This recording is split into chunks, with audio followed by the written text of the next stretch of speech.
ആഗ്രഹിച്ചു കൊണ്ടിരിക്കുന്ന സമയത്താണ്. അതിലുപരി ശാരീരിക പ്രയാസങ്ങളും നമുക്കറിയാലോ. നമ്മൾ ഇത്രയും വർക്കുകൾ ചെയ്യുന്ന സമയത്ത് നമ്മളെ ബോഡി ഒന്നും ആരും നോക്കാറില്ല. കാരണം അപ്പോഴുള്ള ഒരു എക്സ്പെൻസിന് വേണ്ടിയിട്ട് ഒരു ഇത്തിരിയെങ്കിലും ഫണ്ട് എവിടുന്നെങ്കിലും കളക്ട് ചെയ്യാന്നുള്ള ഉദ്ദേശത്തിലാണ് നമ്മൾ ഇത്തരം കാര്യങ്ങളിലൊക്കെ വില്ലിങ് ആവുന്നത്. പക്ഷെ എല്ലാ ജോലികളിലും നമ്മൾ ഫെയിൽ ആവുമ്പോഴും നമ്മൾ അത് ഒരാളെയും അറിയിക്കാറില്ല. കാരണം അത് നമ്മൾ ഒറ്റയ്ക്ക് മാനേജ് ചെയ്യും. അപ്പൊ ആ സമയത്ത് നമ്മളെ സക്സസ് ഒന്നും ഒരാളെയും കാണിക്കാൻ കഴിയുണ്ടാവില്ല. ഡെയിലി അന്നുള്ള കാര്യങ്ങൾ ചെയ്തു പോവുക, അത്ര മാത്രമേ ഉണ്ടാവുള്ളൂ. അതിലുപരി ഒരുപാട് ഡ്രീമുകൾ നമ്മളെ മനസ്സിലുണ്ടാവും.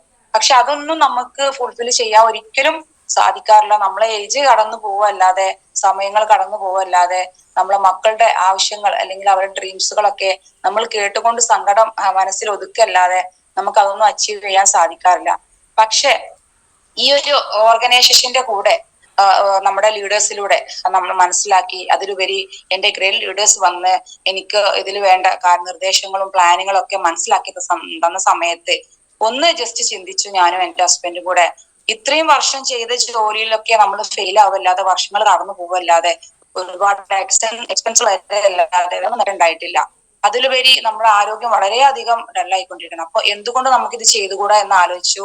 ഞങ്ങള് അവരുടെ ലീഡേഴ്സുള്ള ജുനൈസ്, അതുപോലെ ഇസ്മായിൽ സർ, ഷമീറ മാഡം, ഇവരൊക്കെ വന്ന് എന്റെ വീട്ടിൽ വന്ന് ഇത് ഡിസ്കസ് ചെയ്തു. അപ്പൊ സമയം 11 മണിയാണ്. ആ സമയത്തിന് പോലും ഒരു വാല്യൂ കാണിക്കാതെ അവര് എന്താ വെച്ചാല് ആ ഒരു സമയം, കാരണം അവരുടെ സമയം നമുക്കറിയാം, നമ്മുടെ സമയം അതിനേക്കാളാണ്. പക്ഷെ ആ സമയത്ത് ഈ ഒരു ബിസിനസ് നമ്മുടെ അടുത്ത് വന്ന് പ്രസന്റ് ചെയ്തിട്ടുണ്ടെങ്കിൽ ഞങ്ങളെ വിജയിപ്പിക്കാൻ വേണ്ടിയിട്ടാണെന്ന് മനസ്സിലാക്കി ഞങ്ങൾ അത് ഏറ്റെടുത്തു. ആ ഒരു 11 മണിക്ക് ശേഷം ഞാനും ഹസ്ബൻഡും ഡിസ്കസ് ചെയ്തു, എന്തുകൊണ്ട് നമുക്ക് സ്റ്റാർട്ട് ചെയ്തുകൂടാ. വളരെ ചെറിയൊരു എമൗണ്ടിൽ സ്റ്റാർട്ട് ചെയ്യാൻ പറ്റുന്ന അവസരമാണെങ്കിൽ, ലക്ഷങ്ങൾ മുടക്കിയ ആ ഫാമിൽ നിന്നും പോലും നമുക്കൊന്നും സമ്പാദിക്കാൻ കഴിഞ്ഞിട്ടില്ല. അപ്പൊ എന്തുകൊണ്ട് നമുക്ക് ചിന്തിച്ചൂടാ എന്ന തീരുമാനം എടുത്ത് ഞങ്ങൾ എന്തായാലും ഒരു സ്റ്റാർട്ടപ്പ് 35,000 രൂപയ്ക്ക് ചെയ്തു. അൽഹംദുലില്ലാ. അതിനുശേഷം ഞങ്ങൾക്ക് വേണ്ട നിർദ്ദേശങ്ങൾ നമ്മുടെ SPGയുടെ സിസ്റ്റം പ്രകാരം അവർ ഞങ്ങൾക്ക് മനസ്സിലാക്കി തന്നു. ആ SPGയുടെ സിസ്റ്റം ഫോളോ ചെയ്ത് 100% വിശ്വസിച്ചു, അനുസരിച്ചു, പ്രവർത്തിച്ചു. അതുകൊണ്ടാണ് ഇന്ന് ഏറ്റവും ഫാസ്റ്റ് ആയിട്ട് എനിക്ക് ഈ ഒരു STC എന്നുള്ള റാങ്ക് അച്ചീവ് ചെയ്യാനും, ഒരുപാട് ടീമിനെ ഹോൾഡ് ചെയ്യാനും, അവരിലേക്ക് ചെറുതും വലുതായിട്ടുള്ള വരുമാനം എത്തിക്കാനും ഒരു ചെറിയ രീതിയിൽ ഈ ഒരു 2.5 വർഷം കൊണ്ട് സാധിച്ചു. അതിലുപരി എനിക്ക് എന്റെ ഡ്രീം ആയിട്ടുള്ള കാർ എനിക്ക് അച്ചീവ് ചെയ്യാൻ സാധിച്ചു. പറഞ്ഞ പ്രകാരം ഒരുപാട് ജോലി ചെയ്ത സമയത്തൊക്കെ ആഗ്രഹം ഉണ്ടായിരുന്നു. ഫാമിലിയിൽ ഒരുപാട് ആളുകള് പല പല റേഞ്ചുള്ള വാഹനങ്ങളിലൊക്കെ ഓടിക്കുന്ന സമയത്ത് നമ്മളും ഒരുപക്ഷെ ആഗ്രഹിക്കാറുണ്ട്. അതുപോലെ നമ്മളെ കൂടെയുള്ള ആളുകള് വലിയ വലിയ വീടുകളൊക്കെ കയറ്റി അതില് ഫങ്ഷൻസ് ഒക്കെ നടത്തുന്ന സമയത്ത് നമ്മൾ ആഗ്രഹിക്കാറുണ്ട്, ഇതിൽപ്പെട്ട എല്ലാ ആളുകളും ആഗ്രഹിക്കാറുണ്ട്, എന്തുകൊണ്ട് നമുക്കും ഇങ്ങനെയൊക്കെ ചെയ്തുകൂടാ. പക്ഷെ നമ്മളെ ജോലിയിൽ നിന്നും അതൊന്നും സാധിക്കാൻ പറ്റില്ല എന്ന് കാണുന്ന സമയത്താണ് അതൊക്കെ ഉള്ളിൽ ഒതുക്കാറ്. പക്ഷെ ഈ ഓർഗനൈസേഷനിൽ വന്ന സമയത്ത് നമ്മുടെ ലീഡേഴ്സിന്റെ ഒരുപാട് എക്സ്പീരിയൻസുകൾ കേട്ട സമയത്ത് അവരും ഇതിലൂടെയാണല്ലോ ഇതൊക്കെ അച്ചീവ് ചെയ്തതെന്ന് മനസ്സിലാക്കിയ സമയത്ത് അത് ഫാസ്റ്റ് ആയിട്ട് ആ ഒരു സിസ്റ്റം അനുസരിച്ചു കൂടെ വന്നു.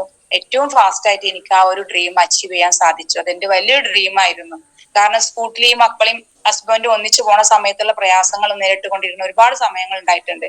ഒരു ഫംഗ്ഷൻസിന് പോണ സമയത്ത് ഒന്നെങ്കിൽ ഒരു മകളെ മാറ്റി വെക്കും, അല്ലെങ്കിൽ ഒരു കുട്ടിയെ മാത്രം കൊണ്ടുപോകും. ഇങ്ങനെയൊക്കെയുള്ള അവസ്ഥകളൊക്കെ ഉണ്ടായിട്ടുണ്ട്. അപ്പോഴേക്കാണല്ലോ നമുക്ക് ഈ ഒരു സങ്കടങ്ങൾ മനസ്സിലാവാറ്. പക്ഷെ ഏറ്റവും ഫാസ്റ്റ് ആയിട്ട് അൽഹംദുലില്ലാ ഇതൊക്കെ നേടാൻ കഴിഞ്ഞ് നമ്മൾ ഓരോ ഫംഗ്ഷനിലും ആ ഒരു അച്ചീവ്മെന്റ് ക്രിയേറ്റ് ചെയ്ത് പോണ സമയത്ത് വളരെ ഒരു പ്രൗഢിയോടെ ഞാൻ ഇന്ന് നന്ദി അറിയിക്കുകയാണ്. കാരണം നമ്മുടെ ഈ ഒരു ഓർഗനൈസേഷനിൽ വന്നത് കൊണ്ടാണല്ലോ ഇത് അച്ചീവ് ചെയ്യാനും ഇത് അനുഭവിക്കാനും സാധിച്ചത്. എന്തായാലും ഇന്ന് ഈ ഒരു സെഷൻ നിങ്ങളുടെ മുന്നിൽ കൈകാര്യം ചെയ്യാൻ പോലും എനിക്ക് കഴിവ് കിട്ടിയിട്ടുള്ളത് ഈ ഒരു ഓർഗനൈസേഷന്റെ കൂടെ വന്നത് കൊണ്ടാണ്. ഇത് എന്റെ കഴിവ് കൊണ്ട് മാത്രമല്ല, അത് നമ്മൾ മനസ്സിലാക്കേണ്ടത് എന്താ വെച്ചാൽ ഈ ഒരു ഓർഗനൈസേഷന്റെ കൂടെ വന്നത് കൊണ്ട് മാത്രമാണ് എന്റെ നീഡ് മനസ്സിലാക്കിക്കൊണ്ട്, എന്റെ സ്കില്ല് വളർത്തിക്കൊണ്ട്, അതുപോലെ എനിക്ക് എന്തൊക്കെയാണോ ചെയ്യേണ്ടതല്ലാത്തതുമായ നിർദ്ദേശങ്ങൾ നൽകിക്കൊണ്ട് എന്റെ ഒരു മെന്റർ ജുനൈസ് സർ എല്ലാ നിർദ്ദേശങ്ങളും തന്നുകൊണ്ട് എന്നെ വളർത്തി ഈ ഒരു രീതിയിലേക്ക് എത്തിച്ചു. അതിലുപരി നമ്മുടെയൊക്കെ നയിക്കാൻ ഞങ്ങളുടെ ട്രില്യൻസ് അക്കാഡമി ഫൗണ്ടർ ഫാമിലി അവരും വേണ്ട നിർദ്ദേശങ്ങൾ നൽകി, നല്ല ടീച്ചിങ് നൽകി. അതിലുപരി നല്ല വീറോടും വാശിയോടും കൂടി ഈ ഒരു ബിസിനസ് നിലനിൽക്കാൻ വേണ്ടി നമ്മുടെ Malabar millions capital Altaf sir ഒരുപാട് സെഷനിലൂടെയും ഒരുപാട് നേരിട്ടുള്ള സ്പീച്ചിലൂടെയും ഒക്കെ നമുക്ക് എന്തായാലും നല്ല വാശിയും വൈരാഗ്യമല്ല, എന്തായാലും സീരിയസ് ആയിട്ട് നല്ല വാശിയോട് കൂടി ചെയ്യാനുള്ള ഒരു മൈൻഡ് കപ്പാസിറ്റി ഉണ്ടാക്കി തന്നു. അതിലുപരി ഇവരെയൊക്കെ നയിച്ചുകൊണ്ട് നമ്മുടെ SPG ഫൗണ്ടർ ഫാമിലി നല്ല നിർദ്ദേശം നൽകി, നല്ല ടീമിനെ ക്രിയേറ്റ് ചെയ്തുകൊണ്ട് ഇവരെയൊക്കെ നയിച്ച് മുന്നിൽ നിന്നുകൊണ്ട് പാഠം നയിക്കാൻ വേണ്ടി നിന്ന് തന്നു. ഇതാണ് എന്നെ പഠിപ്പിച്ചിട്ട് ഒരു പാഠം. ഈ ഒരു പ്രസ്ഥാനമാണ് നമ്മുടെ ഈ ഒരു ഓർഗനൈസേഷൻ, അതായത് SPG. ഈ ഒരു SPG നിലകൊള്ളുന്നത് ഒരു വ്യക്തിയിൽ നിന്നാണെന്ന് മനസ്സിലാക്കാൻ പറ്റി. ആ ഒരു രൂപം കൊണ്ട കാര്യങ്ങളൊക്കെ മനസ്സിലാക്കിയ സമയത്ത് ഞാൻ നിങ്ങളുടെ മുന്നിൽ അവതരിപ്പിക്കുന്നത് ഈ ഒരു കാര്യത്തെ കുറിച്ചാണ്. എങ്ങനെയാണ് നമ്മളിൽ നിന്നും നല്ലൊരു ടീമിനെ ക്രിയേറ്റ് ചെയ്യാൻ പറ്റുന്നുള്ളത്. അപ്പൊ അതുകൊണ്ട് ഇത്തരം ഓരോ അനുഭവങ്ങളും ഓരോ എക്സ്പീരിയൻസും കേട്ട സമയത്ത് അതിൽ നിന്നും നമുക്ക് മനസ്സിലാക്കാൻ പറ്റിയത്, ഈ ഒരു ബിസിനസ്സിൽ നമുക്ക് സക്സസിൽ എത്തണമെങ്കിൽ നമ്മൾ നല്ലൊരു ടീമിനെ, നല്ല ശക്തമായിട്ടുള്ള ടീമിനെ നമുക്ക് എന്താവണം, ക്രിയേറ്റ് ചെയ്യണം. അതുകൊണ്ട് ഇവര് പറഞ്ഞ സിസ്റ്റർ പ്രകാരം നമ്മൾ എന്താവാ, മുന്നോട്ട് നയിക്കുക. നല്ലൊരു ടീമിനെ ബിൽഡ് ചെയ്യാൻ വേണ്ടിയിട്ട് നമ്മൾ ഇത്രേ ചെയ്യേണ്ടതുള്ളൂ. നമ്മള് ഒരു ശക്തമായ ടീമിനെ ക്രിയേറ്റ് ചെയ്യാൻ നമ്മൾ ശ്രദ്ധിക്കേണ്ട 3 കാര്യങ്ങളുണ്ട്. അത് നമ്മളിൽ ഉണ്ടോ എന്നുള്ളത് നമ്മൾ ഉറപ്പുവരുത്തുക. അത് നമ്മൾ ശ്രദ്ധിക്കേണ്ട ഇത്രയേ ഉള്ളൂ. നമുക്ക് നല്ലൊരു ലീഡർഷിപ്പ് ക്വാളിറ്റി ആദ്യം ഫസ്റ്റ് ടൈമിൽ നമ്മൾ നിർമ്മിക്കുക. അതിന് എന്തൊക്കെയാണ് ക്വാളിറ്റീസ് നമ്മൾ വേണ്ടെന്ന് വെച്ചാല്, ഒരു വ്യക്തിയാണ്, ആ വ്യക്തി ഒരു ലീഡർ ആവുക എന്നുള്ളതാണ്. ആ ലീഡർഷിപ്പിലേക്ക് നമ്മൾ എന്ത് ചെയ്യണം, നമ്മളെ ടീമിന്റെ കാര്യങ്ങൾ മനസ്സിലാക്കി, ഒരു പ്രോഗ്രാമിലാണെങ്കിൽ പോലും അവിടെ നമ്മൾ സ്റ്റാർട്ടിങ്ങിൽ നമ്മൾ തന്നെ എടുത്ത് ചെയ്യുക. അവിടെയുള്ള കാര്യങ്ങളൊക്കെ നമ്മൾ തന്നെ മുന്നിൽ നിന്നുകൊണ്ട് ചെയ്യുക. അത് ടീം ചെയ്യട്ടെ എന്നോ അല്ലെങ്കിൽ മറ്റുള്ള ആളുകൾ ചെയ്യട്ടെ എന്നുള്ള മെന്റാലിയോട് കൂടി ഒരിക്കലും നമ്മൾ ചെയ്യാതിരിക്കുക. അതിന് നമുക്കൊക്കെ മുന്നിൽ നിന്നുകൊണ്ട് ഓരോ പ്രോഗ്രാമിലും മനോജ് സാറും അതുപോലെ നമ്മുടെ അൽതാഫ് സാറും ഒരുപാട് ലീഡേഴ്സ് നമ്മൾ ഓരോ കാര്യങ്ങളും ചെയ്ത് കാണിച്ചു തന്നിട്ടുണ്ട്. ഒരു പ്രോഗ്രാമില് നമ്മൾ ചെയ്യുന്ന സമയത്ത് ടിക്കറ്റിന്റെ കാര്യമായിക്കോട്ടെ, അവര് എണ്ണം നോക്കാതെ അത് എടുക്കുന്ന കാര്യത്തിലായിക്കോട്ടെ, അതുപോലെ പ്രോഗ്രാമിൽ ഓരോ കാര്യങ്ങളും അറേഞ്ച് ചെയ്യുന്ന കാര്യങ്ങളിലായിക്കോട്ടെ, അതിലൊക്കെ അവർ നമുക്ക് ഓരോരോ കാര്യങ്ങളും ചെയ്ത് നമുക്ക് മനസ്സിലാക്കി തന്നിട്ടുണ്ട്. അത് അവർ ചെയ്യുന്ന എന്തെന്ന് വെച്ചാൽ നാളെ നമ്മുടെ ടീം അംഗങ്ങളും നമ്മൾ ഒന്നിച്ച് ചെയ്യേണ്ട ആളുകളാണല്ലോ. അതുകൊണ്ടാണ് എന്താവേണ്ടത്, നമ്മൾ ഓരോ കാര്യങ്ങളും മുന്നിൽ നിന്നുകൊണ്ട് ചെയ്യേണ്ടത്. അപ്പൊ ആ ടീം ലീഡർ ശ്രദ്ധിക്കേണ്ടത്, ടീമിൽ എന്തെങ്കിലും പ്രോബ്ലംസ് വരികയാണെങ്കിൽ അത് ടീമില് നമ്മള് ഒന്നിച്ച് ഇരുന്ന് അത് ഡിസ്കസ് ചെയ്ത് അതിന് കാര്യങ്ങൾ മനസ്സിലാക്കിക്കൊണ്ട് എന്താവണം, ഒരു ടീം പ്ലെയർ ആയിട്ട് മുന്നിൽ നിന്നുകൊണ്ട് ചെയ്യണം. നമുക്കൊക്കെ അറിയാൻ പറ്റും, ഓരോ കളികളിലും എന്തുണ്ട്, ഓരോ കളികളിലും ലീഡർഷിപ്പില് നമ്മൾ നിൽക്കുന്ന ആളുകളാണ് എന്താവുന്നത്, അത് ഒരു മുന്നോട്ടേക്ക് നയിപ്പോ ഓരോ വള്ളം കളി നമുക്കറിയാൻ പറ്റും. അതിലൊക്കെ നമ്മൾക്ക് കാണുന്നതാണ്. ആ ഒരു ഒരേ ദിശയിലേക്ക് എല്ലാവരും ഒന്നിച്ചു തുഴയുന്നത് കൊണ്ടാണ് ആ ഒരു വള്ളംകളിയിൽ ഏറ്റവും ഫാസ്റ്റ് ആയിട്ട് അവർ റിസൾട്ട് വാങ്ങി നെഹ്റു ട്രോഫി പോലും അവർ അച്ചീവ് ചെയ്തിട്ടുള്ളത്. ഫുട്ബോളിലാണെങ്കിൽ പോലും ആ കളിക്ക് ഓരോ വ്യക്തികൾ പല ദിശയിലേക്കാണ് ബോൾ തട്ടുന്നുണ്ടെങ്കിൽ ഒരിക്കലും അവർക്ക് വിജയിക്കാൻ സാധിക്കില്ല. അപ്പൊ ഒരേ നിർദ്ദേശപ്രകാരം എല്ലാ ആളുകളും ഒരേ ദിശയിലേക്ക് ഗോൾ അടിക്കുന്നത് കൊണ്ടാണ് എന്താവുന്നത്, അവർ വിജയിക്കുന്നത്. അതുപോലെ നമ്മൾ എല്ലാ ആളുകളും ഈ ലീഡേഴ്സിന്റെ നിർദ്ദേശപ്രകാരം ആ രീതിയിലേക്ക് മുന്നോട്ട് പോയെങ്കിൽ മാത്രമേ നമുക്ക് സക്സസ് എത്തുള്ളൂ. ലീഡേഴ്സ് ഒന്ന് പറയും, ഡിസ്ട്രിബ്യൂട്ടേഴ്സ് വേറെ ഒന്ന് ചെയ്യും. അതുപോലെ ഓർഗനൈസേഷൻ ഒരു നിയമം തരും, അത് ലീഡേഴ്സ് ആണ് നമ്മളിലേക്ക് എത്തിക്കുന്നത്. ആ ലീഡേഴ്സ് നമ്മളിൽ എന്താണോ ഇംപ്ലിമെന്റ് ചെയ്യുന്നത് അത് നമ്മൾ കറക്റ്റ് അനുസരിച്ച് ചെയ്യുക. അല്ലാതെ എന്റെ ലീഡർ വയസ്സ് കുറഞ്ഞ ആളാണ്, അവർ സൗന്ദര്യം ഇല്ലാത്ത ആളുകളാണ്, അവർക്ക് എന്നെ പോലെ കഴിവില്ല, ഈ ചിന്താഗതി ഒഴിവാക്കിയിട്ട് ആ ലീഡർ എന്ന പദവി അവർക്ക് ഉണ്ടെങ്കിൽ അവർ ഈ ബിസിനസ്സിൽ നമ്മളെക്കാളും ഇത്തിരി ഓണം ഉണ്ട ആളാണ്. അപ്പൊ അത് ഒരുപക്ഷെ അവർക്ക് എന്തുണ്ടാവും, അതിലുള്ള എക്സ്പീരിയൻസ് ഉണ്ടാവും. അപ്പൊ അത് പല രീതിയിലും അവർ അപ്ലൈൻ ആയിട്ടുള്ള ഗ്രേറ്റ് ലീഡേഴ്സിൽ നിന്നും കിട്ടിയ നിർദ്ദേശപ്രകാരമാണ് നമ്മളിലേക്ക് അവർ ഈ മെസ്സേജ് തന്നുകൊണ്ടിരിക്കുന്നത്. അപ്പൊ ഈ ബിസിനസ്സിൽ അത് നമ്മൾ അനുസരിക്കാനുള്ള മൈൻഡ് കപ്പാസിറ്റി ആദ്യം ഉണ്ടാക്കുക എന്നുള്ളതാണ് ഫസ്റ്റ് സ്റ്റെപ്പ്. അതുകൊണ്ട് ഒരു ലീഡർഷിപ്പിലേക്ക് വേണ്ട വ്യക്തികള്, ഇതിൽ എല്ലാ ആളുകളും ലീഡർഷിപ്പിലേക്ക് വന്നോളണം എന്നില്ല. കാരണം ചില ആളുകൾ പ്രൊഡക്റ്റ് യൂസ് ചെയ്യും, ചില ആളുകൾ സെല് ചെയ്യും, ചില ആളുകൾ ആളുകളിലേക്ക് പ്രൊമോട്ട് ചെയ്യും. പക്ഷെ ലീഡർഷിപ്പിൽ നിന്ന് നയിക്കാൻ പറ്റുന്ന വ്യക്തികള് ഒരുപാട് മൈൻഡ് കപ്പാസിറ്റി ഉള്ള ആളുകളായിരിക്കാം. എല്ലാം സഹിക്കാനും പൊറുക്കാനും ക്ഷമിക്കാനും കഴിവുള്ള ആളുകളാവണം. അതിന് നമ്മൾ എന്താവണം, ഒരു ഡയമണ്ട് ആയ ഒരു കല്ല് ഡയമണ്ട് ആയത് എങ്ങനെയാണോ അതുപോലെ നമ്മൾ നിന്ന് കൊടുക്കുക എന്നുള്ളതാണ്. അത് എല്ലാ വ്യക്തികളെയും നമ്മൾ അടിച്ചേൽപ്പിക്കണില്ല. അത് സ്വയം നമുക്കറിയാൻ പറ്റും. നമ്മുടെ ടീമിൽ ഏത് വ്യക്തിയാണോ ആക്റ്റീവായിട്ട് എല്ലാ വർക്കുകളും ഏറ്റവും സ്മാർട്ടായിട്ട് ചെയ്യാൻ കഴിവുള്ള വ്യക്തി, അത് നമ്മൾ മനസ്സിലാക്കിക്കൊണ്ട് ആ വ്യക്തിക്ക് അതിനനുസരിച്ചുള്ള കോച്ചിങ് നൽകിക്കൊണ്ട് അവരെ വളർത്തണം നമ്മൾ. അപ്പോഴാണ് അവരെന്താവുക, അവർ നല്ലൊരു ലീഡർഷിപ്പിലേക്ക്. ഇനി അഥവാ അവരെ കയ്യിൽ നിന്നും എന്തെങ്കിലും ഫാൾട്ട് വന്നു കഴിഞ്ഞാൽ അതൊരിക്കലും ടീമിന്റെ മുന്നിൽ വെച്ചിട്ട് അവർക്ക് നിർദ്ദേശം കൊടുക്കരുത്. അവരെ സെപ്പറേറ്റ് വിളിച്ച് അവർക്ക് നല്ല ഉപദേശം കൊടുത്ത് നെക്സ്റ്റ് അവരെന്താവാനുള്ളതാണ്, ഈ വർക്ക് ചെയ്യാനുള്ളതാണ്, അവർക്ക് വേണ്ട നിർദ്ദേശം കൊടുത്ത് അവരെ നല്ലൊരു ലീഡർഷിപ്പിലേക്ക് വളർത്തുക എന്നുള്ളതാണ്. അപ്പോൾ നമ്മൾ എപ്പോഴും ശ്രദ്ധിക്കേണ്ടത്, ഈ ഒരു ബിസിനസ്സിൽ നമുക്ക് സക്സസിൽ എത്താൻ വേണ്ടിയിട്ട് ഫസ്റ്റ് നമ്മൾ അനുസരിക്കേണ്ടത് ലീഡർഷിപ്പ് എന്നുള്ളതാണ്. അതുപോലെ ലീഡർഷിപ്പിൽ നമ്മൾ അനുസരിക്കേണ്ടത് ടൈം പഞ്ച്വാലിറ്റി, അത് മസ്റ്റ് ആണ്. അതുപോലെ നമ്മുടെ ഡിസിപ്ലിൻ അതും മസ്റ്റാണ്. നമുക്കറിയാം ഓരോ പ്രോഗ്രാമിലും നമ്മൾ ചെല്ലണ സമയത്ത് അവിടെ പല പ്രശ്നങ്ങളും അവിടെ ഉണ്ടാവാൻ ചാൻസ് ഉണ്ട്. അപ്പൊ അതില് നമ്മൾ എന്താവാ, നമ്മൾ ആ പ്രശ്നം സോൾവ് ആക്കാൻ നമ്മൾ മുന്നിൽ നിൽക്കുക. അല്ലെങ്കിൽ നമുക്കറിയാം ആകെ കൊളാവുക ചെയ്യുക, അല്ലാതെ അത് സോൾവ് ആക്കി നമുക്കത് മുന്നോട്ട് കൊണ്ടുപോകാൻ ഒരിക്കലും കഴിയൂല. അപ്പൊ അതുകൊണ്ട് എല്ലാവരും എന്താവാ, കറക്റ്റ് നമ്മളെ ടീമിലേക്ക് ഡയറക്ഷൻ നൽകിക്കൊണ്ട് ആ ടീമിനെ വേണ്ട നിർദ്ദേശം നൽകിക്കൊണ്ട് വളർത്തിയെടുക്കുക. അപ്പോഴാണ് ആ ടീം നല്ലൊരു ടീമായിട്ട് മാറുകയുള്ളൂ. അതിലുപരി സെക്കൻഡ് നമ്മൾ അനുസരിക്കേണ്ടത് നല്ലൊരു റിലേഷൻഷിപ്പ് കീപ്പ് ചെയ്യുക. റിലേഷൻഷിപ്പ് എന്ന് വെച്ചാല് നമുക്കറിയാൻ പറ്റും, നമ്മളെ ഫാമിലിയില് നമ്മളെ രക്ഷിതാക്കള്, നമ്മൾ ഒരുപാട് ഫാമിലി ഒരു വലിയ തറവാടാണെങ്കിൽ അവരെ എത്രത്തോളാണ് ബഹുമാനിക്കുന്നത്, എത്രത്തോളാണ് ആ ഫാമിലി എന്തെങ്കിലും ഫംഗ്ഷൻ ഉണ്ടാവുന്ന സമയത്ത് അവിടെ ഓരോ കാര്യങ്ങൾ കീപ്പ് ചെയ്യണം. അതൊക്കെ നമ്മൾ മനസ്സിലാക്കുന്നുണ്ട്. ഇത് കണ്ടിട്ടാണ് അവിടെയുള്ള മക്കളും മരുമക്കളും ഒക്കെ ചെയ്യുന്നത്. അതുപോലെ ചെറിയ മക്കൾ വളർന്നു വരുന്നുണ്ട്. അവിടെ എങ്ങനെയാണോ നമ്മളെ രക്ഷിതാക്കള് മറ്റുള്ള ആളുകളുമായിട്ട് ഇടപഴകുന്നത്, എങ്ങനെയാണ് ആ ഫാമിലി ബന്ധം നിലനിർത്തുന്നത്, അവിടെ പല എന്താ പറയാ ക്യാഷ് കൊണ്ടും പല കാര്യങ്ങൾ കൊണ്ടും കഴിവ് കുറഞ്ഞ ആളുകളൊക്കെ ഉണ്ടാവാം. പക്ഷെ ആ പണ്ടുള്ള ഒരു തറവാടിയില് ആ തറവാടിത്ത് നിലനിൽക്കാൻ കാരണം എന്താണെന്ന് നമ്മൾ മനസ്സിലാക്കണം. അവിടെ ആ ഒരു ഗ്രാൻഡ്പ അല്ലെങ്കിൽ ഗ്രാൻഡ്മ അത് നിലനിർത്തിക്കൊണ്ടാണ് ഇന്ന് മുന്നോട്ട് കൊണ്ടുപോകുന്നത്. അതുപോലെ നമ്മളെ ബിസിനസ്സിലും ഈ റിലേഷൻഷിപ്പ് വളരെ എന്താ പറയുക ബെസ്റ്റ് ആണ്. കാരണം എന്തുകൊണ്ട് വെച്ചാല് അതില്ലാതെ ഒരിക്കലും നമുക്ക് ടീമിനെ മുന്നോട്ട് കൊണ്ടുപോകാൻ കഴിയില്ല. ഈ ടീമുമായിട്ട് നമ്മളെ എത്രത്തോളം ബന്ധം നിലനിർത്തുന്നു, അത് അവർക്ക് എത്രത്തോളം വിശ്വാസം കൊടുത്തുകൊണ്ടാണ് നമ്മൾ ടീമിനെ ക്രിയേറ്റ് ചെയ്യുന്നത്, അതാണ് നമ്മൾ ഫസ്റ്റ് ശ്രദ്ധിക്കേണ്ടത്. കാരണം നമ്മൾ ക്ലോസിങ് ചെയ്ത് കഴിഞ്ഞാൽ പിന്നെ ടീമായിട്ട് ഒരു കണക്ഷനും ഇല്ല. അങ്ങനെയല്ല വേണ്ടത്. ആ വ്യക്തിക്ക് ഇതിന്റെ ABCD അറിയില്ല. അപ്പൊ അതുകൊണ്ട് അവരെ അടുത്ത് പോയിട്ട് ഒന്നുമില്ലെങ്കിൽ ജസ്റ്റ് പ്രൊഡക്റ്റ് യൂസ് ചെയ്യുന്നില്ലേ, പ്രൊഡക്റ്റ് യൂസ് ചെയ്തിട്ട് എങ്ങനെയുണ്ട്, അതുപോലെ നിങ്ങൾ ലിസ്റ്റ് ചെയ്തിട്ടുണ്ടോ, അതുപോലെ ഓരോരോ കാര്യങ്ങളും കറക്റ്റ് നമ്മളൊരു ഫാമിലി മെമ്പേഴ്സ് എന്ന പോലെ ഓരോ ടീം പാർട്ട്നേഴ്സിനെയും നമ്മൾ കൂടെ നിർത്തിക്കൊണ്ട് അവർക്ക് ആ ഒരു വിശ്വാസം നമ്മൾ എന്നും കൂടെ ഉണ്ടെന്നുള്ള വിശ്വാസം കൊടുത്തുകൊണ്ടാണ് നമ്മൾ അവരെ വളർത്തേണ്ടത്. അങ്ങനെ ചെയ്യുന്ന സമയത്ത് അവരൊരിക്കലും ഒരു ചെറിയ വിള്ളൽ പോലും വന്നു കഴിഞ്ഞാലും നമ്മളെ വിട്ട് ഈ ബിസിനസ്സിന് പോവില്ല. കാരണം എന്റെ ലീഡർ ആണല്ലോ ഇത് എനിക്ക് മുന്നിൽ നിന്ന് കാണിച്ചു തരുന്നത്, എങ്ങനെയാണ് ഒരു ടീമിനെ മുന്നോട്ട് കൊണ്ടുപോകേണ്ടത്, എങ്ങനെ എത്രത്തോളാണ് ടീമുമായിട്ട് നമ്മൾ ബന്ധം സൃഷ്ടിക്കേണ്ടത്, ഇതൊക്കെ നമ്മൾ കറക്റ്റ് എന്താവുന്നുണ്ട് മനസ്സിലാക്കി കൊടുക്കുന്നുണ്ട്. അപ്പോ എല്ലാ കാര്യങ്ങളും നമ്മൾ പറഞ്ഞത് അനുസരിക്കാനും അത് എന്ത് നിർദ്ദേശം കൊടുത്തു കഴിഞ്ഞാലും അത് കംപ്ലീറ്റ് ചെയ്യാനും നമ്മുടെ ടീം ബാധ്യസ്ഥരാവും. അതിന് ഈ ഒരു ബന്ധം കറക്റ്റ് നിലനിർത്തി കൊണ്ടുപോകണം. ഇല്ലെങ്കിൽ നമ്മൾ കുറച്ച് കഴിയുന്ന സമയത്ത് നമ്മളൊരു കാര്യം പറഞ്ഞു കഴിഞ്ഞാൽ അത് കറക്റ്റ് ടീമിൽ ഇംപ്ലിമെന്റ് ചെയ്യില്ല. നമുക്ക് താഴെ നെക്സ്റ്റ് ലെയർ ക്രിയേഷൻ നടക്കണമെന്നുണ്ടെങ്കിൽ നമ്മൾ ഇതുപോലെ നമ്മൾ ഓരോ വ്യക്തികളെയും ടീം ലീഡറാക്കി അവർക്ക് വേണ്ട നിർദ്ദേശം കൊടുത്ത് അവർക്ക് വേണ്ട വിശ്വാസം കൊടുത്ത് അവരെ വളർത്തി ഏത് ഫംഗ്ഷനും അവരെ സ്വയം ചെയ്യാൻ കഴിവുള്ള വ്യക്തിയാക്കി മാറ്റാം. അല്ലാതെ ഞാൻ തന്നെ ചെയ്യണം ടീമിലുള്ള ഹോം മീറ്റിംഗ്, ഞാൻ തന്നെ ചെയ്യണം വെൽനസ് മീറ്റ്, ഞാൻ തന്നെ അവരെ ഇൻവൈറ്റ് ചെയ്യണം, ഈ ഒരു ചിന്താഗതിയോട് പോയി കഴിഞ്ഞാൽ ഒരിക്കലും നമ്മളെ ടീം വളരില്ല. നമ്മളെ ടീം എന്ന് പറഞ്ഞ ഒരു ചെറിയ തൈയാണ്. ആ തൈയിന്റെ മുകളിൽ ഒരു വലിയ മരം വളർന്നു കഴിഞ്ഞാൽ ആ തൈന് ഒരിക്കലും വളരാൻ നമുക്ക് അവസരം കൊടുക്കാതെ വന്നാൽ അതൊരിക്കലും വളരില്ല, അത് മുരടിച്ചു പോവുള്ളൂ. അപ്പൊ ഓരോരോ വ്യക്തികളും നമ്മളിപ്പോ വെച്ചിട്ടുള്ള തൈകളാണ്.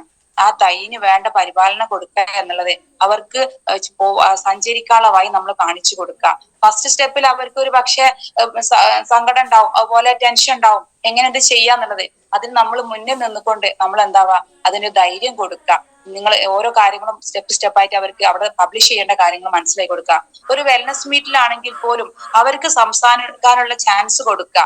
അല്ലാതെ അവിടെയും നമ്മൾ സംസാരിക്കുക, നമ്മൾ ഗസ്റ്റ് റോൾ അവർക്ക് കൊടുക്കുക. അതായത് അവിടെ സ്വാഗതം ചെയ്യുന്ന കാര്യമായിക്കോട്ടെ, നന്ദി വാക്ക് പറയുന്ന കാര്യങ്ങളായിക്കോട്ടെ, പ്രസന്റ് ചെയ്യുന്ന കാര്യമായിക്കോട്ടെ, അല്ലെങ്കിൽ ഒരു പ്രൊഡക്റ്റിനെ കുറിച്ച് അച്ചീവ്മെന്റ് പറയുന്ന കാര്യങ്ങൾ സ്റ്റെപ്പ് സ്റ്റെപ്പായിട്ട് അവർക്ക് വളരാനുള്ള അവസരങ്ങൾ നമ്മൾ ഒരുക്കി കൊടുക്കുക. ഇല്ലെങ്കിൽ നമ്മളെ ടീം ഒരിക്കലും നമ്മളെ കൂടെ നിലനിന്ന് പോവാൻ ചാൻസ് കുറവാണ്. കാരണം അവിടെ നിന്ന് എന്തെങ്കിലും നെഗറ്റീവ് വരുന്ന സമയത്ത് അവർക്ക് സ്വന്തമായിട്ട് ഒരു വർക്ക് ചെയ്യാനുള്ള ധൈര്യം നമ്മൾ കൊടുക്കാതിരുന്നാൽ നമ്മള് വേറൊരു തൈ നടുന്ന സമയത്ത് ആ തൈ ഉണങ്ങി പോവേണ്ടാവുള്ളൂ. അതുകൊണ്ട് കറക്റ്റ് ഉള്ള തൈകളെ നല്ല ഫലപുഷ്ടിയുള്ള തൈകളാക്കിയിട്ട് നമ്മൾ വളർത്താം. അതിന് ഓരോ ഗ്രേഡ് ലീഡേഴ്സും നമുക്ക് നല്ല നിർദ്ദേശം നമ്മൾക്ക് തന്നിട്ടുണ്ട്. അത് നമ്മൾ സ്വയം ഒരു ലീഡർ ആവുക എന്ന് മാത്രമല്ല, നമ്മൾ താഴെ ഒരുപാട് ലീഡേഴ്സിനെ ക്രിയേറ്റ് ചെയ്യുക. നമുക്ക് ഈ ബിസിനസ്സിലെ ഏറ്റവും സക്സസ് എന്ന് പറയുന്നത് ഒരുപാട് ലീഡേഴ്സ് ഇതിൽ വർക്ക് ചെയ്ത് നമ്മളെപ്പോലെ എല്ലാം ചിന്തിക്കാനും പ്രവർത്തിക്കാനും കഴിവുള്ള വ്യക്തികളായി മാറുക എന്നുള്ളതാണ്. ആ സമയത്താണ് നമുക്കൊരു സമാധാനമായിട്ട് നമുക്കൊരു പാസീവ് ഇൻകം വാങ്ങാനും നമുക്ക് എന്തൊരു റിസ്ക് വരുന്ന സമയത്തും നമുക്ക് ഒരു പ്രോബ്ലം ഇല്ലാതെ നമ്മുടെ ഫീൽഡിൽ നമ്മളെ മക്കളെ കാണുന്ന സമയത്ത് വളരെ ഐശ്വര്യത്തോടെ സന്തോഷത്തോടെ അത് ശ്രവിക്കാൻ നമുക്ക് കഴിയും. അതുകൊണ്ട് എല്ലാ ആളുകളും നമ്മുടെ ടീം വളരാനുള്ള എല്ലാ സൗകര്യവും ഒരുക്കി കൊടുക്കുക, നല്ല റിലേഷൻഷിപ്പ് കീപ്പ് ചെയ്യുക. തേർഡ് നമ്മൾ ശ്രദ്ധിക്കേണ്ടത് ക്രിയേറ്റിവിറ്റിയാണ്. ക്രിയേറ്റിവിറ്റി നമ്മള് നല്ല ക്രിയേറ്റീവ് ആയിട്ട് നമ്മളെ നമ്മൾ എന്താവാ ടീമായിട്ട് ഇടപഴകുക, ടീമിന്റെ കഴിവുകൾ കണ്ടെത്തി അവർക്ക് എന്തൊക്കെയാണോ കഴിവുകൾ നമ്മൾ മനസ്സിലാക്കാൻ നമുക്ക് പറ്റണം. നമ്മൾ എന്തായാലും സ്റ്റാർട്ടിങ്ങില് ആ വ്യക്തിയെ കൂടെ ഒരു 3 മാസം എന്തായാലും നമ്മൾ എന്താവും വർക്ക് ചെയ്യുന്നുണ്ടാവും. ആ സമയത്ത് നമ്മൾ മനസ്സിലാക്കാൻ പറ്റുന്നുണ്ടാവും ഈ വ്യക്തിക്ക് എന്തൊക്കെ കഴിവുകളാണുള്ളത്, അല്ലെങ്കിൽ എന്തൊക്കെയാണ് കഴിവുകേടുകളാണുള്ളത്, ഇനി കഴിവില്ലാത്ത വ്യക്തികൾക്ക് എന്തൊക്കെയാണ് നിർദ്ദേശം കൊടുക്കുന്നത്, അല്ലെങ്കിൽ മാനേജ്മെന്റ് കഴിവുള്ള വ്യക്തികള്, അല്ലെങ്കിൽ സ്കില്ലുകൾ കുറച്ചുണ്ട്, അല്ലെങ്കിൽ ബാക്കിയുള്ള ആളുകൾ നമ്മൾ ജസ്റ്റ് ഒന്ന് പ്രസ് ചെയ്ത് കഴിഞ്ഞാൽ അവർക്ക് കിട്ടുന്നുള്ള കഴിവുള്ള ആളുകൾ, അതുപോലെ കോർഡിനേറ്റ് ചെയ്യാൻ പറ്റുന്ന ആളുകളെ, ഇങ്ങനെയുള്ള ആളുകളൊക്കെ നമുക്ക് മനസ്സിലാക്കാൻ പറ്റണം. അപ്പൊ ഒരു വ്യക്തിയുടെ കൂടെ ഒരു ദിവസം വർക്കിന് പോവാ, പിന്നെ ആ വഴിക്ക് പോവാതിരുന്നാൽ ഒരിക്കലും ആ വ്യക്തിക്ക് വളരാൻ കഴിയില്ല. ഒരു 90 ദിവസം വർക്ക് ചെയ്യുന്ന സമയത്താണ് നമുക്ക് ആ വ്യക്തിയെ കുറിച്ച് കറക്റ്റ് മനസ്സിലാക്കാൻ പറ്റുള്ളൂ. ഈ വ്യക്തി ഈ ബിസിനസ് എന്തിനാണ് ഏറ്റെടുത്തിട്ടുള്ളത്, ഈ വ്യക്തിയുടെ മനസ്സിൽ ഡ്രീം ഉണ്ടോ, ഒരു ഡ്രീം പ്ലെയർ ആയിട്ട് ഈ വ്യക്തിയെ വളർത്താൻ പറ്റുമോ, അതോ അല്ല അവരുടെ ഗോൾ സെറ്റ് ചെയ്യാൻ പറ്റുമോ, അതൊക്കെ നമുക്ക് മനസ്സിലാക്കണം എന്നുണ്ടെങ്കിൽ അവരെ കൂടെ നമ്മൾ ചെലവഴിക്കണം. അല്ലാതെ നമ്മള് നാനാഭാഗത്തും വിത്തെറിയും, ഒരു വിത്തും അതിൽ നിന്ന് മുളക്കില്ല. ആ ഒരു അവസ്ഥയിലേക്കാണ് നമ്മൾ പോണത്. അതുകൊണ്ട് ഏത് വ്യക്തിയെയും കറക്റ്റ് അവരുടെ കഴിവുകൾ മനസ്സിലാക്കി അവരെ വളർത്തി നല്ലൊരു വ്യക്തി ലീഡേഴ്സ് ആക്കി മാറ്റുക. അപ്പൊ നമ്മുടെ കൂടെ ഒരുപാട് കഴിവുള്ള ലീഡേഴ്സ് വന്നു കഴിഞ്ഞാൽ ഇൻഷാ അല്ലാഹ് തീർച്ചയായിട്ടും നമുക്ക് നമ്മുടെ നെക്സ്റ്റ് ലെയർ ക്രിയേറ്റ് ചെയ്യാൻ ഏറ്റവും എന്താ പറയാ ഗുണങ്ങള് നമുക്ക് കൊടുക്കുന്നുണ്ടാവും. അതിലുപരി നമ്മളും നല്ലൊരു പെർഫെക്റ്റ് ലീഡറായി നമ്മുടെ എല്ലാവരുടെയും ഗോൾസ് സെറ്റ് ചെയ്യാനും, ഈ പറഞ്ഞ നമ്മൾ കൊണ്ടുവന്ന ആളുകൾക്ക് നമ്മൾ കൊടുത്തിട്ടുള്ള ഓരോരോ വാക്കുകളും നമുക്കറിയാൻ പറ്റും. നമുക്ക് ദൈവത്തെ മുൻനിർത്തിയിട്ടാണ് നമ്മൾ അവരോട് പറഞ്ഞത് ഞാൻ കൂടെ നിൽക്കാന്നുള്ളത്. ഈ കൂടെ നിൽക്കൽ എന്നുള്ള വാക്കിൽ മാത്രമല്ല, ഇത്തരം കാര്യങ്ങളൊക്കെ നമ്മൾ കറക്റ്റ് ചെയ്തിട്ടാണ് നമ്മൾ കൂടെ നിൽക്കുന്നത്. എന്നിട്ട് അവർ ചെയ്യുന്നില്ലെങ്കിൽ ഓക്കെ, അവർ ഈ ഒരു 90 ദിവസം നമ്മൾ പറഞ്ഞ പ്രകാരം അവർ ചെയ്തിട്ടില്ല, നമ്മൾ കൊടുക്കേണ്ട എല്ലാ നിർദ്ദേശങ്ങളും നമ്മൾ ചെയ്തു കഴിഞ്ഞു, എന്നിട്ട് അവർ ചെയ്യുന്നില്ലെങ്കിൽ ഓക്കെ, കറക്റ്റ് അവരുടെ ഒരു വിധി എന്ന് പറയാം. അല്ലാതെ നമ്മൾ ചെയ്യാതെ ഈ കാര്യങ്ങളൊന്നും ചെയ്യാതെ നമ്മൾ ബാക്കോട്ട് നിന്ന് കഴിഞ്ഞാൽ ദൈവം പോലും നമ്മളോട് പൊറുക്കില്ല. അതുപോലെ അവരൊക്കെ ഈ ഒരു ബിസിനസ്സിൽ നമുക്കറിയാൻ പറ്റുണ്ടാവും, നമ്മള് എല്ലാ ആളുകളും വളരെയധികം പ്രതീക്ഷയോടെയാണ് നമ്മുടെ കൂടെ വരുന്നത്. പക്ഷെ സ്റ്റാർട്ടിങ്ങിൽ വരുന്ന സ്ട്രഗിൾ കാരണം ഒരുപാട് ആളുകൾ ഇതിന് പിറകോട്ട് പോവാറുണ്ട്. അതൊക്കെ നമ്മുടെ കഴിവുകേട് കൊണ്ടാണ്, അല്ലാതെ ആ വ്യക്തിയുടെ കഴിവുകേട് കൊണ്ടല്ല. നമുക്കറിയാലോ, ഞാൻ ഈ ബിസിനസ്സിൽ വന്ന സമയത്ത് എനിക്ക് ഒരു കഴിവില്ലായിരുന്നു. ഒരു വാട്സപ്പ് നോക്കാനോ അതുപോലെ നമ്മുടെ എന്താ പറയാ ഈ ബിസിനസ്സിൽ സംസാരിക്കാനോ പ്രൊഡക്റ്റിനെ കുറിച്ച് പറയാനോ ഞാൻ ഫസ്റ്റ് ടൈമിലൊക്കെ കവചക പ്രകാശം എന്നാണ് പറഞ്ഞിരുന്നത്. അന്നൊക്കെ ജുനൈദ് സർ ഗല്ലിയുടെ നമ്മുടെ കൂടെ വരുന്ന സമയത്ത്, പക്ഷെ അവിടെ ഒന്നും അവർ ചിരിച്ചിട്ടില്ല, ഒന്നും സംസാരിക്കുക പോലും ചെയ്തിട്ടില്ല. പക്ഷെ അവരൊക്കെ ആ ഒരു പ്ലാൻ കഴിഞ്ഞതിന് ശേഷം പുറത്തു വന്ന് എനിക്ക് സംസാരിച്ച് അതിനെ കുറിച്ച് വിശദീകരിച്ചു തന്നു. അപ്പൊ നെക്സ്റ്റ് വർക്കിന് പോണ സമയത്ത് വീണ്ടും അത് തന്നെയായിരുന്നു. പക്ഷെ വീണ്ടും അവരെന്ത് ചെയ്തു, നമുക്ക് ആ പേര് വീണ്ടും പറഞ്ഞ് എന്തായി മനസ്സിലായി തന്നു. അല്ലാതെ ടീമിന്റെ മുന്നിൽ വെച്ചിട്ട് എന്നെ പരിഹസിക്കേ അല്ലെങ്കിൽ ആ ഒരു പേരിനെ കുറിച്ച് വീണ്ടും ഒന്നും ചെയ്തിട്ടില്ല. അപ്പൊ അതുപോലെ നമ്മുടെ താഴെയുള്ള ആളുകളെ ഇതുപോലെ സംസാരിക്കാനോ അല്ലെങ്കിൽ പ്രൊഡക്റ്റിനെ കുറിച്ച് പറയാനോ അല്ലെങ്കിൽ ആളുകളായിട്ട് ഇടപഴകാനോ ഒന്നും അറിയാത്ത ആളുകളാണ്. അവരൊരു പക്ഷെ പ്രൊഡക്റ്റ് എടുത്ത് എന്തുണ്ടാവും, ഞാൻ ഇത് 15,000 രൂപക്ക് എടുത്തതാണല്ലോ, അല്ലെങ്കിൽ 35,000 രൂപക്ക് എടുത്തതാണല്ലോ, ഇതിന്റെ ഹസ്ബൻഡ് ചില സമയത്ത് എനിക്ക് തന്നെ വന്നിട്ടുണ്ട്. ഹസ്ബൻഡ് വീട്ടിൽ ഈ ബോക്സ് കാണുന്ന സമയത്ത് എന്നും പറയും, ഇതിവിടെ ഇരുന്നാ എങ്ങനെ ചെലവാവാ, ഇത് എത്തിക്കണ്ടേ, എന്റെ ക്യാഷ് പോയി, ഇതങ്ങനെ പറയും. പക്ഷെ എന്നിരുന്നാലും ലീഡേഴ്സ് വന്ന് സിസ്റ്റം പ്രകാരം സാവകാശം ലിസ്റ്റ് എഴുതി അതിന് അപ്പോയിന്റ്മെന്റ് എടുത്ത് ഓരോ ദിവസം പോയി ഓരോ ഫാമിലിയിൽ പരിചയപ്പെടുത്തി വെൽനസ് മീറ്റ് കൊടുത്ത്, അല്ലാതെ ഞാൻ എന്റെ ഇഷ്ടത്തിന് പോയി പ്രൊഡക്റ്റും കൊണ്ട് പോയി സെല് ചെയ്തിട്ടില്ല. കാരണം എനിക്ക് നെഗറ്റീവ് വരുന്നുള്ള കാര്യം 100% ഒക്കെയാണ്. ഇതുപോലെ നമ്മളെ താഴെ വന്ന ഡിസ്ട്രിബ്യൂട്ടേഴ്സ് അവർ ഈ ഒരു വീട്ടിൽ നിന്നും ഇതുപോലെ പുഷിങ് വരുന്ന സമയത്ത് അവരത് എടുത്തു ഓടും. ആ ഓടുന്ന സമയത്ത് പല വീടുകളിലും കയറി ഇറങ്ങി എന്താവും പ്രൊഡക്റ്റ് സെല് ചെയ്യും. ആ സമയത്ത് നമ്മളെ ബിസിനസ്സിൽ വളരെയധികം നെഗറ്റീവാണ് വരുന്നത്. കാരണം നമ്മളെ പോലെ ആവില്ല എല്ലാ ഫാമിലിയും ഈ ബിസിനസ് ഏറ്റെടുത്ത് ചെയ്യാന് കുറച്ച് കഴിയണം എന്നുണ്ടാവും. കാരണം അവർ കാണും എന്താണ്, നാളെ എന്റെ വൈഫ് ഇതുപോലെ പ്രൊഡക്റ്റ് എടുത്ത് ബാഗും തൂക്കി ഇറങ്ങണ്ടേ, ആ ഒരു ചിന്താഗതിയാണ് അവർക്ക് വരിക. അപ്പൊ അത് മനസ്സിലാക്കി കൊടുക്കേണ്ട നമ്മൾ ഇങ്ങനെയല്ല, അത് നല്ല അന്തസ്സോടെ കൂടി നമ്മളെ SBGയുടെ സിസ്റ്റം അനുസരിച്ചുകൊണ്ട് നല്ല പ്രൊഫഷണലിസത്തോടെ നമ്മൾ എന്താവാ നല്ല ലിസ്റ്റ് എഴുതി അപ്പോയിന്റ്മെന്റ് എടുത്ത് അവരുടെ ടൈം നമ്മൾ വാങ്ങിയിട്ട് പോവുകയാണെങ്കിൽ ആ വ്യക്തിക്ക് ആരോഗ്യം എന്താണെന്നുള്ളതും അതുപോലെ ഈ അവസരം നമ്മൾ ചെയ്തു കഴിഞ്ഞാൽ നമ്മുടെ ഫാമിലിയിലേക്ക് എന്തെല്ലാം നേട്ടങ്ങൾ ഉണ്ടെന്നുള്ളതും ഹോം മീറ്റിങ്ങിലൂടെയും 1-to-1 മീറ്റിങ്ങിലൂടെയും കറക്റ്റ് ബോധ്യപ്പെടുത്തി കൊടുത്തു കഴിഞ്ഞാൽ ഈ വ്യക്തിയുടെ കൂടെ ആ ഫാമിലി കറക്റ്റ് അസോസിയേറ്റ് ചെയ്യും, ആ ഉൽപ്പന്നം യൂസ് ചെയ്യും. അവരുടെ ഫാമിലീസിലെ ഈ ഒരു വലിയൊരു പ്രസ്ഥാനമായിട്ട് അവർ നല്ലൊരു ടീം ലീഡറായിട്ട് അവർ താഴെ വളർന്നു വരികയും ചെയ്യും. അപ്പൊ നമ്മൾ മനസ്സിലാക്കേണ്ടത് ഒരു സാധാരണക്കാരായിട്ടുള്ള ഒരു കുടുംബശ്രീയിൽ നിന്ന് വരുന്ന വ്യക്തിയാണെങ്കിൽ പോലും, അല്ല ഒരു അധ്യാപകരാണെങ്കിൽ പോലും ആർക്കും ഈ ഒരു ബിസിനസ്സിൽ ഒരു എക്സ്പീരിയൻസും ഇല്ല. അപ്പൊ നമ്മളെ കൂടെ വന്ന ലീഡേഴ്സിന് മാത്രമേ എന്തുള്ളൂ ഇതിനെ കുറിച്ച് എക്സ്പീരിയൻസ് ഉള്ളൂ. ഈ ബിസിനസ് പഠിച്ചും ഫീൽഡിൽ ഇറങ്ങിയും ആളുകളായിട്ട് ഇടപഴകിയും ഒക്കെ എന്തുള്ളൂ എക്സ്പീരിയൻസ് ഉള്ളൂ. അപ്പൊ അവര് പറയുന്നത് കറക്റ്റ് അനുസരിക്കുക, ഒരു ധൃതിയും കൂടാതെ ഒരു 5 വർഷം വരെ നമ്മൾ എന്താവാ ഈ ഒരു ബിസിനസ് ഏറ്റെടുത്ത് ചെയ്യാം. ഒരു 1-2 വർഷം ആകുമ്പോഴേക്ക് ഏകദേശം നമ്മുടെ ഫൗണ്ടേഷൻ ഒക്കെ കറക്റ്റ് ആയിട്ടുണ്ടാവും. നമ്മൾ പ്രൊഡക്റ്റ് യൂസിങ്ങിലായാലും പ്രൊഡക്റ്റ് കൊടുക്കുന്നിടത്തായാലും ടീം ബിൽഡ് ചെയ്യുന്ന കാര്യങ്ങളിലാണെങ്കിലും ഒക്കെ നമുക്ക് ഏകദേശം കുറച്ച് കാര്യങ്ങളൊക്കെ മനസ്സിലായിട്ടുണ്ടാവും. അപ്പോഴും നമ്മൾ എന്താവാൻ സേഫ് ആയിട്ടില്ല. അപ്പോഴും നമുക്ക് ഇനി അറിവുകൾ കിട്ടിക്കൊണ്ടിരിക്കുകയാണ്. അപ്പൊ എത്രത്തോളം നമ്മൾ അറിവുകൾ കിട്ടുമോ അവിടെ നമ്മൾ ചെന്നിരുന്നുണ്ടാവാ ഈ ഒരു സെഷൻ നമ്മൾ ഏറ്റെടുക്കുക. അതെന്താ വെച്ചാല് നമ്മള് ഒരു പ്രോഗ്രാമിൽ പോണ സമയത്ത് അവിടെ പല പല ആളുകളും പല മേഖലയിൽ നിന്ന് വന്ന ആളുകളും അവരുടെ എക്സ്പീരിയൻസ് ഷെയർ ഉണ്ടാവും. അപ്പൊ അവരും നമുക്ക് എന്താവാ ലീഡർഷിപ്പ് ക്വാളിറ്റി കിട്ടാൻ ചാൻസ് ഉണ്ട്. റിലേഷൻഷിപ്പ് എങ്ങനെയാണ് കീപ്പ് ചെയ്യുന്നത് മനസ്സിലാക്കാൻ പറ്റുന്നുണ്ട്. അതുപോലെ എങ്ങനെയാണ് അവരുടെ ടീമിനെ കാര്യങ്ങൾ മനസ്സിലാക്കി അവർ ചെയ്യുന്നത്, ഇതൊക്കെ നമുക്ക് പഠിക്കാൻ പറ്റും.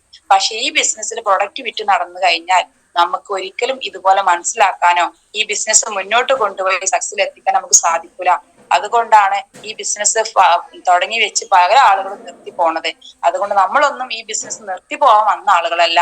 നമ്മളെ ഡ്രീം ഫുൾഫില്ല് ചെയ്യാനും അത് നമുക്ക് ജീവിതത്തിൽ സക്സസ് എത്തിക്കാൻ വേണ്ടിയിട്ടും നമ്മളെ ഫാമിലി നാളെ ഈ ബിസിനസ് ഏറ്റെടുത്ത് ചെയ്യാനും അവരെ ഫാമിലി സെക്യൂർ ആവാൻ വേണ്ടിയിട്ടാണ് നമ്മൾ ഇത് ഓരോരുത്തരും ഏറ്റെടുത്തിട്ടുള്ളത്. ഇപ്പൊ ഞാനൊക്കെ ഒരുപാട് വർഷം അനുഭവിച്ചതാണ് ഇത്തരം കാര്യങ്ങളൊക്കെ. അപ്പൊ അതിൽ നിന്നും ഇത്രയും സ്ട്രഗിൾ അനുഭവിച്ച് ഇത് ചെയ്യാന്നുണ്ടെങ്കിൽ നല്ലൊരു ഫ്യൂച്ചർ നമുക്ക് നമ്മൾ ലീഡേഴ്സ് ഇതിനെ മനസ്സിലാക്കി തന്നിട്ടുണ്ട്.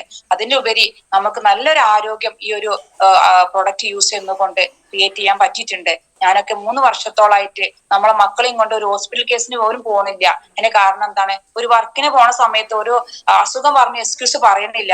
കാരണം നമ്മളെ ഉൽപ്പന്നം നമ്മളാണ് യൂസ് ചെയ്യേണ്ട ആളുകളെ, ബാക്കിയുള്ള ആളുകൾ യൂസ് ചെയ്തോളും. നമ്മൾ അറിയിച്ചു കൊടുത്തിട്ടുണ്ടല്ലോ ഫാമിലികളിലൊക്കെ വെൽനസ് ക്ലാസ്സിലൂടെയും 1-to-1 മീറ്റിലൂടെ ഒക്കെ നമ്മൾ അറിയിച്ചു കൊടുത്തിട്ടുണ്ട് പ്രൊഡക്റ്റിന്റെ വാല്യൂ എന്താന്നുള്ളത്.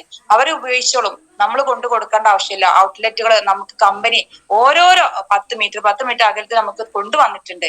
പിന്നെ നമ്മൾ അവസരം കൊടുക്കുന്നതിന് എന്താ നമുക്ക് മോശം? ചില ആളുകളൊക്കെ ചിന്താഗതി എന്താണ്, എങ്ങനെ ഞാൻ ഇത് അവരോട് പറയാ, അവരെന്താ വിചാരിക്കാം?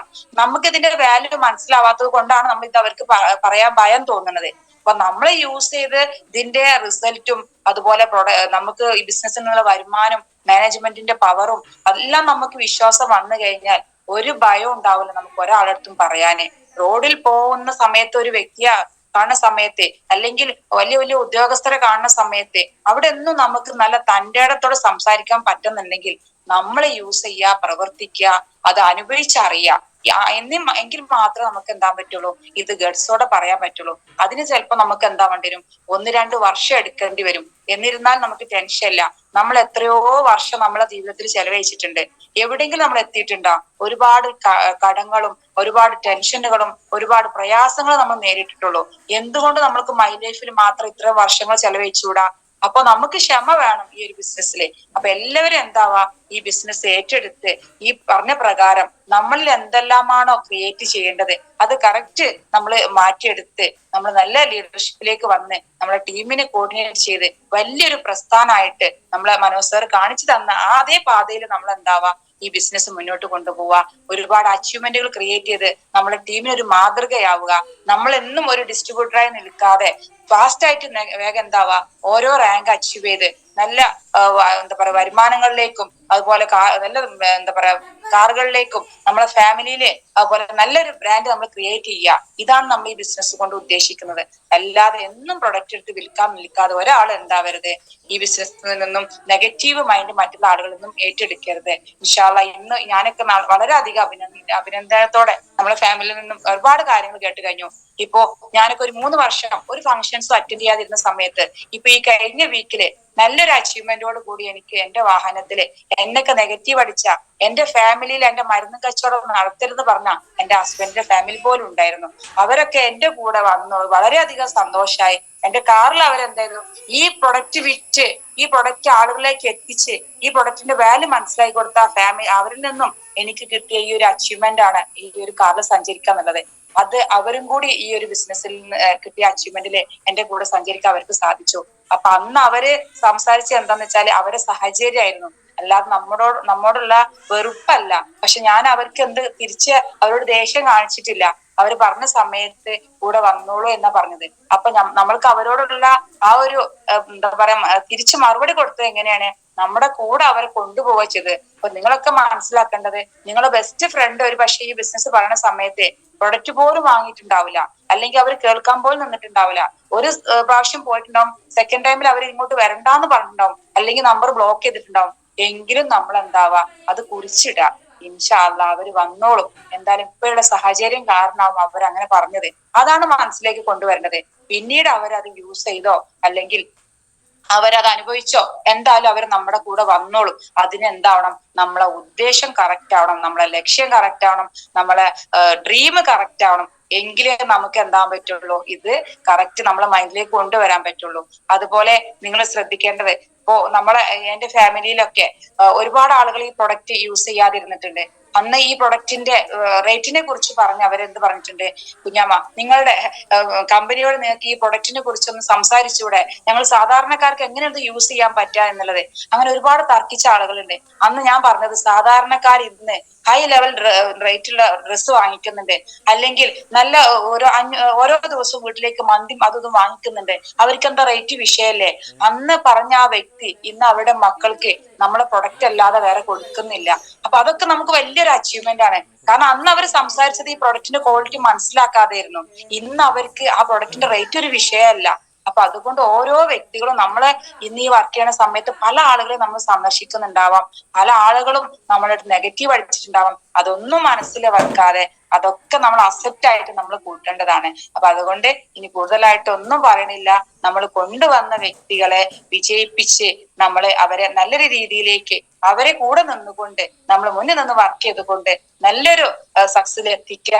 ഓക്കെ, എന്തായാലും എനിക്ക് ഈ ഒരു സെഷൻ നൽകി തന്ന നമ്മുടെ SBG ഫൗണ്ടർക്ക് വീണ്ടും ഞാൻ ഒരു നന്ദി അർപ്പിക്കുകയാണ്. അതുപോലെ ഇത്രയും സമയം നിങ്ങൾ എല്ലാവരും എന്നെ കേട്ടു, അതിനും നിങ്ങൾക്ക് ഞാൻ നന്ദി അറിയിക്കുകയാണ്. അതുപോലെ എന്റെ കൂടെ ഇത്ര വർഷങ്ങൾ എന്റെ കൂടെ കട്ടക്ക് നിന്ന എന്റെ ടീം പാർട്ട്നേഴ്സിന് ഒരിക്കൽ കൂടി ഞാൻ നന്ദി അറിയിക്കുകയാണ്. എല്ലാവർക്കും ഏറ്റവും കൂടുതൽ ഫാസ്റ്റ് ആയിട്ട് വലിയൊരു റാങ്കിലേക്ക് എത്താനും എല്ലാ കാര്യങ്ങളും അച്ചീവ് ചെയ്യാനും സാധിക്കട്ടെ. അതിന് എല്ലാ ആളുകൾക്കും ദൈവം അനുഗ്രഹിക്കട്ടെ. Okay, all the best.